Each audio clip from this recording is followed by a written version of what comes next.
Class 9। तो कल से अपना अध्याय हमने शुरू किया था वर्ण विच्छेद, लेटर डिसजॉइनिंग, वर्णों को अलग करके लिखना। ये अध्याय संख्या 2 है। तो कल मैंने आपको स्त्री और स्टेशन, ई से हम उच्चारण करते हैं परंतु इसे हम लिखते नहीं हैं ई से। इसे हम स जो आधा लिखा है इसे पूरा लिखकर त्रि को यानी कि त र बड़ी ई त्रि इस तरह से तोड़ देते हैं। ठीक है। स्टेशन में भी हम ई से उच्चारण करते हैं परंतु तोड़ने के टाइम में हम इसे स से शुरू करते हैं। अगला मुख्य बिंदु है, हिंदी के अधिकांश शब्दों का उच्चारण करते समय अंतिम अ स्वर का उच्चारण नहीं किया जाता। कुछ शब्द ऐसे भी होते हैं जिसमें अ का उच्चारण नहीं आता है, जैसे चल, लिख, उठ, बैठ आदि। इन सभी शब्दों का उच्चारण जो है वो इस प्रकार होता है, च ल हलंत। देखिए यहाँ पे हलंत है, इसका मतलब इसके साथ अ नहीं है, परंतु जब हम लिखते हैं तो च ल चल लिखते हैं, परंतु उच्चारण करते समय हम इस प्रकार उच्चारण करते हैं। तो ये उच्चारण की दृष्टि से बताया गया है। लिख, उठ, बैठ, इस तरह का उच्चारण हम इन शब्दों का करते हैं। ठीक है। यह परिवर्तन हिंदी भाषा के उच्चारण की अपनी विशेषता है। तो ये उच्चारण करने की ये हिंदी भाषा की अपनी विशेषता है।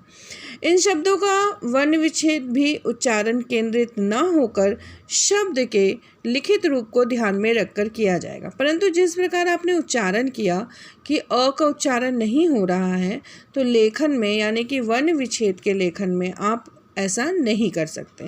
आप जब इसका वर्ण विच्छेद करेंगे तो यहाँ पे अ का उच्चारण आपको दिखाना होगा, अर्थात सभी अ अंत वाले शब्दों के वर्ण विच्छेद में अ स्वर दिखाना होगा, क्योंकि वो ल के साथ है। आप उच्चारण करो या नहीं करो, जैसे चल, च अ ल अ चल, कर, क अ र अ कर, ली ख लिख, ल छोटी ई ली, ख अ लिख, आम बड़ा आ म अ आम। ठीक है। तो इस तरह से आपको वर्ण विच्छेद करके दिखाना होगा। हिंदी में व्यंजन तथा स्वर को मिलाकर लिखा जाता है। मिलाकर लिखे जाने वाले स्वरों के चिन्हों को ही आप मात्रा चिन्ह कहते हैं। जब भी आप किसी शब्द को लिखते हैं ना, तो उसमें व्यंजन के साथ स्वर को मिलाकर लिखते हैं। स्वर को आप कैसे लिखते हैं, उसकी मात्रा के अनुसार लिखते हैं। जैसे छोटी ऊ है, जैसे आप गुलाब लिख रहे हैं तो ग में आप छोटी ऊ लगा देते हैं, तो छोटी ऊ का जो चिन्ह है वो ऐसे गोल घुमा के ऐसे हो जाता है। ठीक है। तो ये है मात्रा। तो मात्रा के रूप में आप इसको लिखते हैं। ठीक है। अतः ध्यान रखिए, वर्ण विच्छेद करते समय स्वरों की मात्राओं को न लिखकर, तो ये जो मात्रा है छोटी ऊ की, आप विच्छेद में मात्रा का प्रयोग नहीं कर सकते। अर्थात आपको क्या करना होगा, ये जिस स्वर से मिला है यानी कि ये छोटी ऊ से मिला है, तो इस छोटी ऊ को आपको वर्ण विच्छेद में लिखना होगा। उन्हें स्वतंत्र स्वर वर्णों के रूप में लिखा जाएगा। तो स्वतंत्र जो स्वर वर्ण है उसके रूप में ही आपको इसे लिखना होगा। जैसे नाला शब्द का वर्ण विच्छेद ना, आ, ल, आ ऐसे न ही हो करके कैसे होगा, ना जोड़ बड़ा आ जोड़ ल जोड़ बड़ा आ, इस प्रकार ही होगा। और इस प्रकार अगर आप लिखते हैं तो ये गलत हो जाएगा। जैसे दीवार, द बड़ी ई जोड़ व बड़ा आ जोड़ र जोड़ अ, दीवार दीवार। ठीक है। इसी प्रकार फिसलन, फ छोटी ई जोड़ स जोड़ अ जोड़ ल जोड़ अ जोड़ न जोड़ अ, फी स ल न फिसलन। ठीक है। तो इसी प्रकार आपको वर्ण विच्छेद करना होगा। हिंदी में श ध्वनि के लिए एक और वर्ण है जिसे हम आधा श्र कहते हैं। जब श ध्वनि र अथवा री के स्वर के साथ मिलाकर बोली जाती है तब उसे श्र चिन्ह से लिखा जाता है। तो हम कई जगह में पूरा तैलविशा उपयोग नहीं करते हैं बल्कि आधा श्र का उपयोग करते हैं पूरे तैलविशा के स्थान में।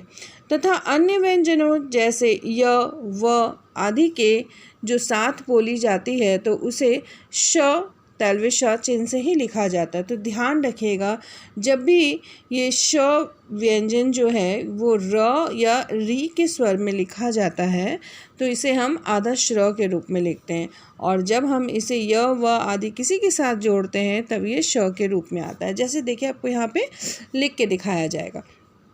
उदाहरण, यहाँ श तालव्य श है, ठीक है। जोड़ र या री, जब श के साथ र या री जुड़ जाता है तो क्या बन जाता है? श्र म, श्रम, श्र बड़ी ई, श्री, श्र री, श्रीगाल, ठीक है। इस प्रकार से आप ध्यान रखिएगा कि जो तालव्य श है उसके साथ जब आप र या री को जोड़ते हैं तो वो कौन सा वर्ण बन जाता है? वो श्र का वर्ण बन जाता है। जैसे परिश्रम श्र आता है ना, बस स को र या री के साथ जोड़ने से वो श्र बन जाता है। और श्रीगाल जब री के साथ जुड़ा तो वो आधा श्र बन जाएगा, ठीक है। अब ये श य व के साथ जब जुड़ता है तो ये आधा श बन जाता है। श या म, श्याम, क श या प, कश्यप, श वान, शवान, आश वाशन, आश्वासन। तो यहाँ पे देखिए आधा तालव्य श का प्रयोग किया जा रहा है। तो इस प्रकार शब्दों की पहचान करना सीखिएगा और किन शब्द के साथ कौन से शब्द जोड़ने से कैसा शब्द बनता है या कैसा वर्ण बनता है उसका ध्यान रखिएगा। परंतु जब आप वर्ण विच्छेद करेंगे तो दोनों ही प्रकार के शब्दों के वर्ण विच्छेद में केवल तालव्य श व्यंजन को ही दिखाना होगा। लेकिन अब आप जब इसको जोड़ करके श्र बनाते हैं तो आप जोड़ करके श्र बना रहे हैं तो ये आप वर्ण विच्छेद में नहीं दिखा सकते हैं। आपको वर्ण विच्छेद में इसी श को दिखाना होगा, क्योंकि अल्टीमेटली ओरिजिनल रूप इसका क्या है? ये तालव्य श ही है। जैसे श्रीमान, तो श र जोड़ बड़ी ई, देखिए श र के साथ जुड़कर श्र बना था, इसीलिए आप श को र के साथ ही विच्छेद में दिखाइएगा। श र बड़ी ई, श्री म आ न अ, श्री मा न, श्रीमान, ठीक है। इसी प्रकार से श्रीगाल को भी आप लिखेंगे। श के साथ किसको जोड़ा था आपने? री। री यहाँ पे देखिए मात्रा के रूप में प्रयोग हो रहा है ना, और ये श जो है श्र के रूप में प्रयोग हो रहा है। क्यों? क्योंकि ये री के साथ जुड़ गया है। तो विच्छेद में आप क्या लिखेंगे? तालव्य श हलंत जोड़ री, तो बन जाएगा क्या? श्री। इसके बाद ग जोड़ आ जोड़ ल जोड़ अ, गाल, श्री गाल। तो तोड़ना सीखिएगा आप। श्र है तो श और र होगा। जैसे ज्ञा था तो ज्ञा का क्या था? मैं एक बार आपको फिर से दिखाती हूँ। यहाँ देखिए ये ऋषि री लिखा हुआ है और श छोटी ई लिखा हुआ है, तो यहाँ पे कोई परिवर्तन नहीं। लेकिन यहाँ पे आ जाइए, आज्ञा, ज्ञा है तो आ जोड़ ज य आ, ज्ञा, ज जोड़ य जोड़ आ, ज्ञा। ज्ञा लिखने के लिए आपको ये दो वर्ण में विभाजित होगा, ज और या। इसी प्रकार आपको मैंने बताया था स्त्री में भी त्र है तो ये बन जाएगा त र ई, त्री, ठीक है। इसी तरह से कुछ आपको वर्ण ऐसे मिलेंगे जिसका उच्चारण 2 या 3 वर्णों में होता है, ठीक है। मात्रा है तो 3 वर्ण हो जाते हैं और मात्रा नहीं है तो सिर्फ 2 वर्ण हो जाते हैं। जैसे छ, छ को कैसे उच्चारण करते हैं? क श आ, छ, क श आ, छ। तो इसे आपको याद भी करना होगा और लिखना भी होगा। श्याम, श को बड़े रूप में आपको ओरिजिनल रूप में दिखाना होगा। लिखने के समय या उच्चारण में यह आधा श का प्रयोग होता है, परंतु लिखने के समय ये पूरा श, यानी कि वर्ण विच्छेद में आप इसका ओरिजिनल रूप जो है तालव्य श का वो दिखाएगा। तालव्य श जोड़ य जोड़ आ जोड़ म जोड़ अ, श या म, श्याम, श्वान, श व न अ, श्वान, ठीक है। अब र व्यंजन युक्त शब्दों का वर्ण विच्छेद करना। अभी हमें र से जुड़े हुए जो व्यंजन हैं उनका उच्चारण देखना है कि आप कैसे करके करते हैं, ठीक है। श की तरह र व्यंजन ध्वनि के लिए भी 3 वर्ण बनाए गए हैं। कितने वर्ण बनाए गए हैं? 3। यहाँ पे आपने देखा था ना 2 वर्ण बनाए गए थे। यहाँ 2 के साथ जुड़ने से कैसा बन रहा था वो आपने देख लिया था ना शब्द। उसी प्रकार से यहाँ पे 3 वर्ण बनाए गए हैं। किसके लिए? र के लिए। एक होता है ऊपर से र बनता है, एक होता है रेफ की तरह होता है और एक है र, ठीक है। तो ये तीनों वर्ण जो है उच्चारण की 3 अलग अलग स्थितियों के लिए हैं। जब हम उच्चारण करते हैं तो उसकी जो अलग अलग स्थिति होती है तो र का उपयोग हम अलग अलग स्थिति में करते हैं। जैसे र हलंत जोड़ स्वर, रा म राम, रो ग रोग, र बरियू, रू सरूस, र ए ख आ रेखा।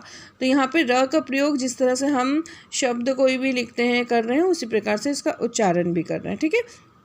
परंतु जब र को हम किसी व्यंजन के साथ जोड़ देते हैं, यहाँ पे स्वर के साथ जोड़ा था तो यहाँ ओरिजिनल रूप दिख रहा था, परंतु जब हम इसे व्यंजन के रूप में जोड़ते हैं तो जो शिरोरेखा है उसके ऊपर में हम र की मात्रा, जैसे री की मात्रा होती है वैसे र की मात्रा देंगे।